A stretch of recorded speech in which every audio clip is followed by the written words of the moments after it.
really grateful for the team of people that I have at Whole Life Church that help me with my sermon. This week, and in many weeks, what I do is I send my sermon on to a group of people, but on to Tammy Cinquemani specifically, and just ask for feedback and get their perspective on how it sounds and what they're hearing in it before I ever actually preach it. And so Tammy rightfully said there was a section, she goes, I just don't know that this really has any real, it's more of a tangent, she said. So, and I looked down, I was like, oh, you're right, it is more of a tangent, but I love this tangent. It's a great tangent. It's a great tangent to be on. So this is the bonus that I want to share. So remember how I told you in this story that man of God says that the bones will be burnt on that altar. Right. Yep. And that's kind of like sounds like a threat. And you're like, ooh, your bones will be burnt. You know, Seventh-day Adventist, we believe that when you die, you're asleep in Jesus. You don't know anything. Who cares if the bones burn? Whatever happens to your body, who cares? Well, here's where context really starts to matter a little bit. In pagan societies in those times, and I'm not really referring to Jewish culture, but I am referring to the culture of the countries around them that worshipped other gods than what the Israelites worshipped. In those cultures, many of those cultures, there was a belief that if the bones were burnt, that it doomed the soul to extinction. There was no afterlife. So if your bones were burned, you were done. There was no afterlife from there on out. Okay. And so what's fascinating about this is God basically says, okay, you want to believe that? Guess what? I'm going to tell you how wrong you are I'm going to have your bones burnt on this altar, which will kind of point to what's really going to happen someday. Someday to you because of what you are wrongly doing here. And so what becomes fascinating about this, now just so think about it. So that's interesting enough, right? So the man of God says bones will be burnt on this altar. Well, King Josiah does exactly what this man of God prophesies. And by the way, only 2 prophecies in the Bible that actually name people ahead of time. This one and prophecy about King Cyrus that Jeremiah makes. Okay. So anyway, so only 2 in the Bible that were somebody specifically named outside of Jesus. Jesus is named, right? So anyway, with all that being said, Josiah comes along 300 years after this takes place, and he does exactly what was prophesied. He takes and he starts opening up the tombs of all the people in that area, the false priests, all these people, and taking their bones, and he's burning them on the altars, just like the prophecy said he would. Well, think back to what happened. We look at this old prophet, and we think, oh, how nice of him to bury that young man in his own tomb, right? Yeah, that was great. Well, just he felt bad, right? Think about how devious this old man really is. Think about this. Think about how devious this old man is, because what he did was he said, oh, wow, you were killed by a lion. That prophecy is going to come true. And if that comes true, wait a minute, my bones are going to get burnt on an altar, which means that my eternity will be done. There will be no afterlife for me. Let's bury that guy in my tomb, put my bones next to his, and let's hope that King Josiah can't tell the difference between the two and leaves me alone for the sake of this guy. And that's exactly what happens in 2 Kings. So does that then maybe shed some doubt on whether this guy really was a prophet? If he would have believed it and taken caution to do that, do we think that he's still a prophet?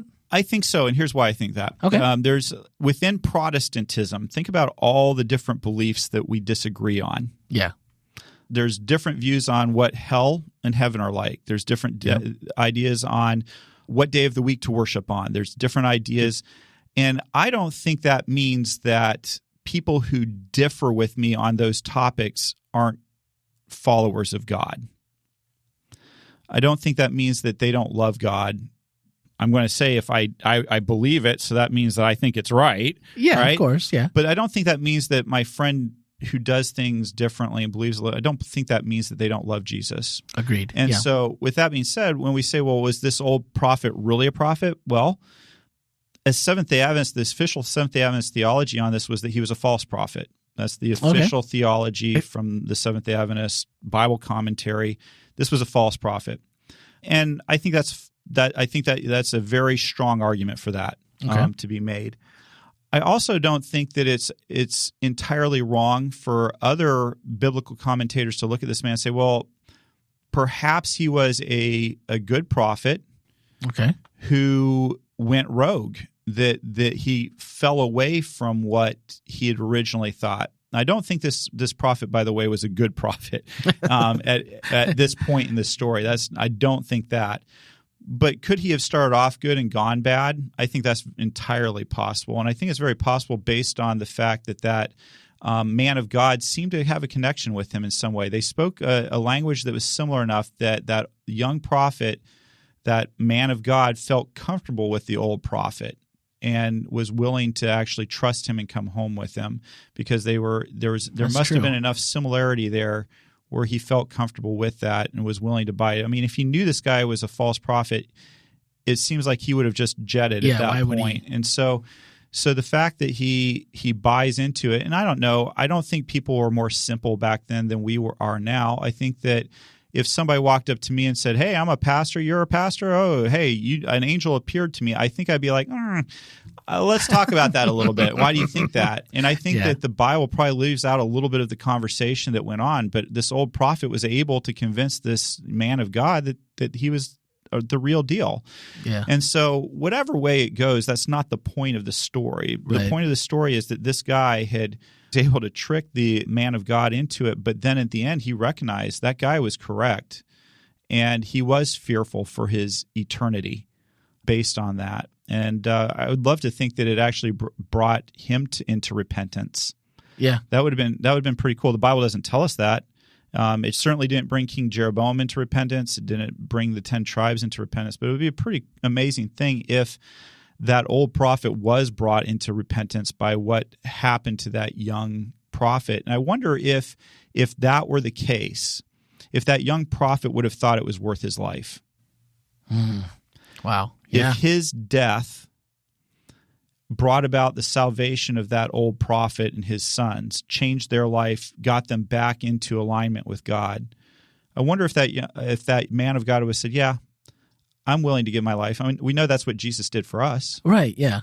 So it becomes an interesting question, doesn't it? And it maybe would change the way we look at what God did in that particular case if the Bible came out and gave us the happy ever ending where the old prophet does change his ways. But the Bible doesn't say that's what happened. It doesn't say. It just says that he buried him there and said, "Oh, my brother, my brother." So there's a part of me that wonders, and the Bible leaves it perhaps nebulous on purpose. Maybe it's not nebulous in the sense that the bones aren't disturbed. Aren't disturbed. Maybe there's a message there too. I don't know.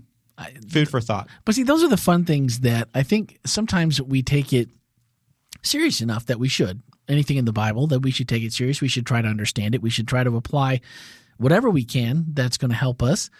But sometimes these little things, like you said, it's not the point of the story necessarily, and the Bible doesn't give us all the information we would need to make a clear decision, or it doesn't tell us on purpose, or it was just left out, or for whatever reason it happened.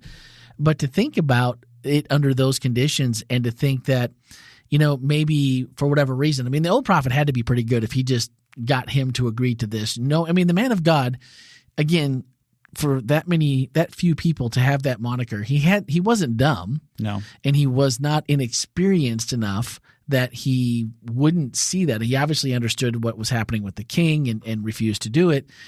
And so maybe it's a little bit of letting guard down with someone that you think that's like you, and maybe that's all it is.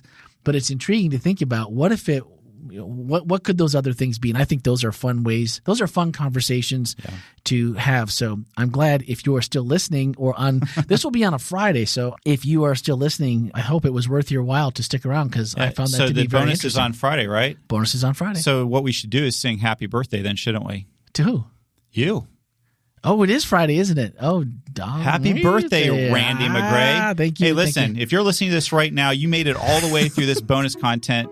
You're probably related to Randy, perhaps his mother, his wife. I don't know. My wife doesn't listen. You're like, mine doesn't either. my wife, my mom does. My mom listens. My mom listens.